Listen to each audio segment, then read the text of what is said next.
So hello everyone, कसे आहात तुम्ही? तर आज मी ठरवलं आहे की आज मी मराठीमधनं बोलणार आहे.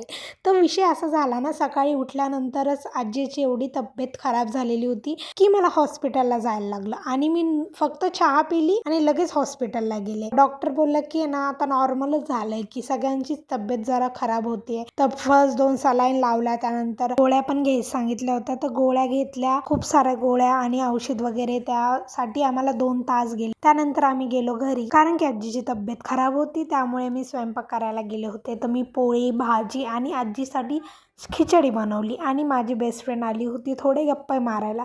त्यामध्ये पण तिला माझा व्हिडिओ बनवायचा होता. ते पण सांगत होती की किती पसारा आहे घरामध्ये, पण आता होणारच ना स्वयंपाक करायचा. तर गरम गरम खिचडी मी आजीसाठी बनवली आणि आजीनी खाल्ली. तो थोडी चांगलीच झालती, फिक्की खिचडी होती गाईज. त्यानंतर स्वीटीसाठी घरी गेले, कारण की तिला पेडिग्री द्यायची होती. मग तिला थोडासा मी लाड प्यार केला आणि त्यानंतर मी परत आजीच्या घरी गेले. आणि ना माझ्या बाबाला आहे ना थोडं पण मी येऊस तर वेट नाही. बाबा म्हणे ठीक आहे मी भांडे घासतो. म्हणलं बाबा नको, मी घासते, माझी मम्मी काय बोलेल मला. बाबा म्हणते ठीक आहे काय नसतं होत, मी घासतो म्हणे फास्ट भांडे. आणि ना माझे बाबा ना आजी एवढे भारी बसले होते ना, यांना माहीत नव्हतं मी व्हिडिओ काढणार आहे.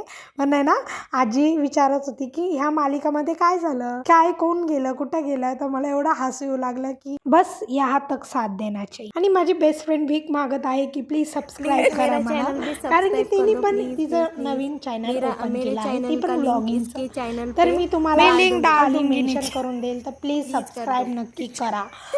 भीक माग रही है. मी बघत होते हे जवानी हे दिवानी वाला मूवी. म्हणजे मला एवढा आवडतो ना हा मूवी. मी आहे ना ॲटलिस्ट 3-4 वेळेस हा बघितला जातो. आणि मला रात्री खूप जास्त बोर होऊ लागलं, तर मी म्हणलं मी परत हा मूवी बघणार. तर आजसाठी एवढंच, भेटूया उद्या.